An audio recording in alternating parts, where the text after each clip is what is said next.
Bob Babbitt here at triathlete.com with the living legend, three-time Ironman world champion, Ironman course record holder, and a man who knows a little bit about racing long, racing short. You've done it all in your career, Craig Alexander.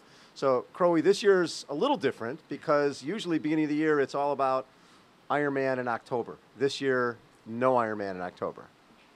Yeah, no, it's different. It is different, but we're here for the 70.3 in June, which I was here for last year, and I just love being back here, to be honest. It's a great place to be and a great place to race. So, yeah, a different year, but all years, they're all good. So, just looking forward to doing some other stuff. When did you realize that, okay, I think I'm done with the Ironman in terms of the full distance?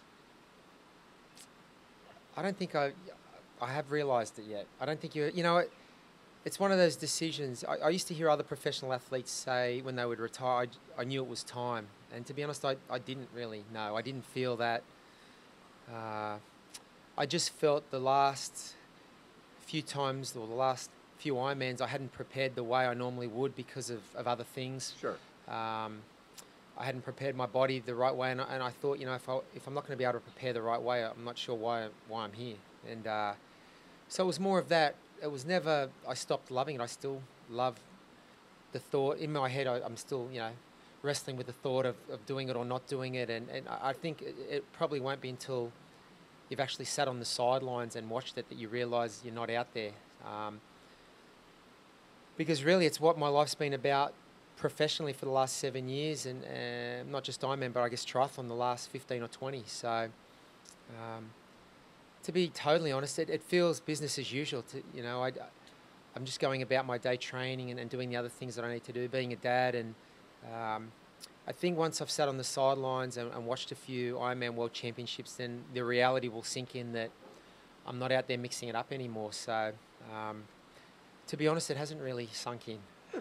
Do you expect when you get to Ironman week and you're used to, you've got a pattern, you know exactly what you're doing when you get to that 3 weeks leading in. Yeah. And this year, you're going to be playing with the kids, you're going to be doing the usual stuff, I'm imagining. But that week leading in, do you expect it to feel different? I think it'll be long before that. I think it'll be from the end of July because I know what normally happens from August onwards. And it will be different, but I mean I guess that's all part of life, and you move through different stages, and it will be different. It'll be different. I've just got to find ways to keep busy and not drive the family crazy, I guess. What will the rest of your season look like? Well, I'm racing 70.3 Honu tomorrow, and that was a late inclusion. I only really decided on doing that one probably 2 weeks ago. And then I'm doing Boise next weekend, heading up there, and then actually going on a little vacay down to Brazil with the family, watching World Cup, watching the soccer. Really? Yeah. So fun. That's right. Your background was soccer. Yeah, love the game, and my eldest two play and both love it. So got an opportunity to go down there. So we're going down, not for the whole tournament. The whole tournament runs a month. Be nice, but just going down for about 10 days, watching 3 games. Two games with Brazil, and of course I want to see Australia play, so we're watching Australia and Chile. So that'll take up a bit of June, and I haven't really set a racing plan after that. It's been a long time since Neri and I and the kids have done anything without a bike involved, so that'll be fun to get away for a couple of weeks. But I'm in good shape. Since Ironman Melbourne, I probably had 3 or 4 weeks completely off, but since then I've trained very consistently and quite well for the last 5 weeks, I think it is now, and I'm planning on getting in good shape post the World Cup, as long as I don't get into too much trouble down there. And so we'll see some 70.3s on the mainland. I'd like to hit Europe at some point as well, later this summer. So and then Tremblant would be the plan, I guess, at this stage in September. 70.3 Worlds. Yeah. When you look back at these last 7 years, and actually your career, it's not like you're retired or anything, but when you you've gone from Olympic distance guy to then 70.3 came into the world really at a perfect opportunity for you, and that led into Ironman. How have you changed as a person and as an athlete in that time? I think I've grown up a lot and matured a lot. I think you learn a lot about yourself when you travel around, and you're almost a gun for hire racing for your living. Yeah. Been very fortunate to form great friendships with a lot of people, great business relationships with sponsors, and I think you learn how to deal with all that. I think life in general is about evolving and growing and learning how to cope with the demands of your day, and obviously being a parent changes you. You know, the last, what's been 9 years now, hasn't been that long. I've aged a lot in that time, but it's just been fun. It's been a great journey. I think the thing I'll miss the most when we stop travelling is just the friendships and the people that, you know, for 10 or 15 years I used to see on a regular basis. Right. You won't see them as much. Probably based in Australia a lot more. Yeah. But you know, everything, the glass is always half full. You know, everything has its positives, and you know, one of the main reasons I decided to step back from the longer racing was just to settle the family more. And you know, our middle child, Austin, he starts school next year, so I think that'll change things a lot more. We'll be based and lay down, I guess, more roots in Australia. But you know, what have I learned? I've just learned that amongst all of it, it should always be fun. And at times, I think I lost that. It got hard at different times. You know, with success comes more sponsorship and more demands. And you know, like I say, you're always just trying to think on your feet and learn on your feet and try and adapt to the situation. Right. And you know, for the longest time, I got paid purely on how I performed, and you just get that mindset that if you don't win, you don't get paid.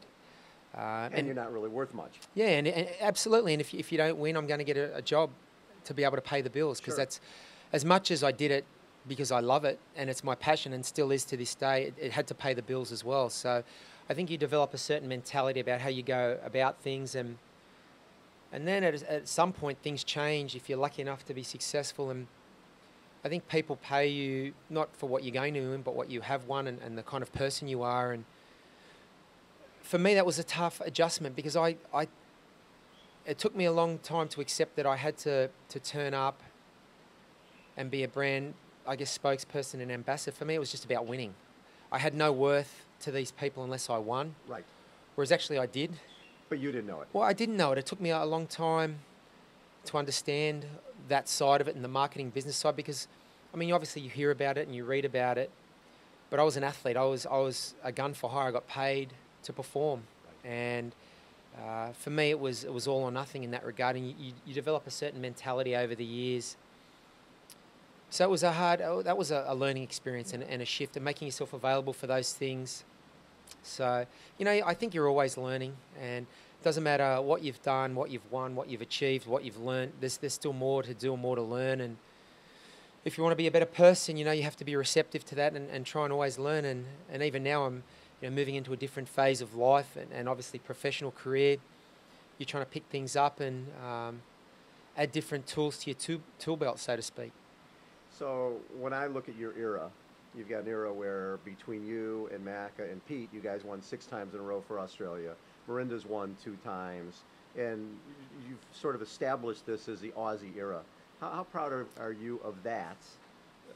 It's really part of your legacy. Yeah, no, absolutely. I mean, I think, and McKeely Yep. in the beginning, and Welshie, yeah. So, I mean, I think McKeely won in 2006, so we won 7 in a row there, really. Oh, that's right. Yeah. So, yeah, no, it's something that I'm very personally proud of, and I think the triathlon community in Australia is very proud of, and it sort of fed itself. You know, I think, you know, it's an old saying, success breeds success, and it does. You know, I think it all started with Greg doing it in 94, and you get a sense that, you know, even though we're a long way from everywhere else in the world, that athletes from our own backyard were doing great things on the world stage. Right. And I think Greg and McKeely inspired a whole generation of you know, triathletes in Australia to step up and believe that we could be good and we could win world titles. And to be honest, I think it's always easier to follow. I think to be the leader, to be the pioneer, to be the first to do something is the hardest thing to do. So, yeah, I think Greg and McKeely gave us all the confidence that we could be competitive on the world stage, and it's certainly a lot of fun to be a part of it. You know, when I wouldn't say we had a mortgage on the title for a little while, but we certainly won it a lot, and it was fun to be a part of. And I know the tri community in Australia was very proud of what we were able to achieve, and you know, may it continue with Pete and Luke Yes. and Rennie. So you know, we've still got people there competing. So yeah, no, it was a lot of fun. The other thing that, from a media perspective, obviously, we have a sport that a lot of times is looked at as pretty small. And a lot of times what mainstream media understands is rivalries. Yep. And the rivalry with you and Macca, both being from the same country, both wanting the same goal. And as you know, as a gun for hire, if you don't win, you're second, third, fourth, you don't quite get the big dollars. What's the relationship now between you and Macca? And I mean, obviously there was a battle there for a long time, which we all loved and documented because that's great stuff. People love that. I probably see less of Chris now than I ever have. You know, I mean, he's living He's a dad, and he was in, yeah. Yeah, well, I guess we're similar in that regard, and you know, we live as the crow flies. Not wanting to coin that phrase, but as the crow flies, we're probably 1/4 of a mile from each other back home. But he lives in Thailand now the majority of the year. He's running a training centre over there. And by reports, it's a great facility that he's running, and a lot of people are going there to train. And so I see very little of him. So, I mean, the relationship is what it always was. I mean, for me, it was never personal. I was trying to beat Chris as much as I was trying to beat everybody else on the start line. It was, you know, he was just another guy in a long line of guys trying to get in my way of what I was trying to achieve, and I'm sure he saw me the same way. So I never had any problems with his cockiness or his arrogance or his confidence. I think as a professional athlete, you need that. You need to believe that you can win at the highest level. People just, I guess, exude that confidence in different ways. Some people are more verbal about it. Others are more quietly confident. As far as rivalry on the racetrack, we never really raced that much, to be honest. The last decade, over the Olympic distance, I think we raced in LA and St Anthony's a couple of times the last 10 years. I mean, half Ironmans we've only ever raced twice. Right. St Croix in 2007, I think it was, and in Singapore in 2009. And you know, he stepped up to Ironman a lot earlier than I did. So, yeah, I mean, we locked horns a few times. I sense I had more of a rivalry on the racetrack with Andy Raylett, and also particularly with Chris Lieto in 2009. Yes. You know, he and I raced here and had a great race here, and then in Boise. And then back here again 6 months later. And then we also went 1-2 in the 70.3 Worlds in Vegas. So, yeah, it's a funny thing. For me, I guess it was fun to watch. It was fun to be a part of. I mean, Chris, to me, was just another, like I said, another guy in a long line of guys trying to get in my way. And I never really read many of the magazines, and I've got a thick skin. I think as you get older, you hear what people are saying about you, and never really bothered me. I mean, I think it was good. It was always good for the sport if it got people to tune in and watch. Yep. You know, I know everyone always wanted an iron war, shoulder to shoulder, and it never really eventuated. I think Chris had 6 or 7 races here before I raced here the first time, and then he stepped out of it for a little while when he went back to Olympic distance. Sure. So, yeah, I mean, I think the relationship. I think in life you just try and get on with everyone. I mean, it's impossible to like everyone. I think you try and respect everyone, and you just get through life the best you can. But to be honest, I think the last time I actually saw Chris was probably here in October last year. So see his wife and kids at school a lot at home. You know, our kids go to the same school, so I see Emma doing the school pickup. And but yeah, Chris has got his business things that he's following. So yeah, we really don't cross paths that often. So when you look at, you're a historian of the sport, and Dave Scott, Mark Allen, all the great athletes, and you've got the course record. Right. I mean, when you look back at your career, 3 titles, not many folks with 3 or more. Yeah. The course record, which is really, really special. When you look at that and realize that when you put all those legends, that your name is at the tippy top.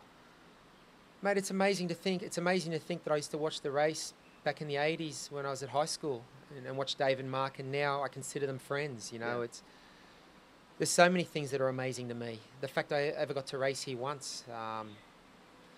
You know, as far as the record, obviously I'm very proud. I'm very proud of the performance that year, the way I set up. You know, I was pigeonholed as a runner, and I actually attacked on the bike really, and I think I rode what's the 4th or 5th quickest time ever ridden here. So,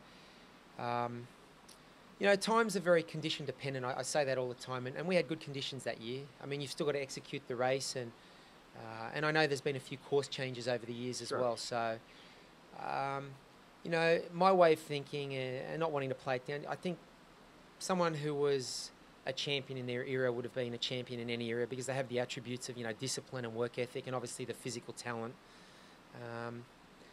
You know, I never really, in my own mind, sit around and think, oh, I was faster than Mark was on this course, or I was faster than Dave, because different days, different conditions, and I'm just glad to even be in the conversation, to be honest, and to hold the course record is humbling. You know, I dreamt of racing here. To win here was just beyond any dreams you have, and to win here multiple times and get on the podium and have other top fives, you know, it's a record I'm very proud of, and I'm just really thankful to my family, my wife, and the people I had who around me who helped me, different mentors and advisors I had good ones. I had really good people help me, and those people have gone on to become great friends, and we'll be friends forever. So, yeah, the record it's wonderful. It's wonderful to say that I'm the course record holder here, but you know, it's a cliche. You hear people say records are made to be broken, and they are. You know, someone will come along and break that record one day, and I'm just thankful that I ever got to race here and got to meet people who are my idols when I was growing up in the sport, and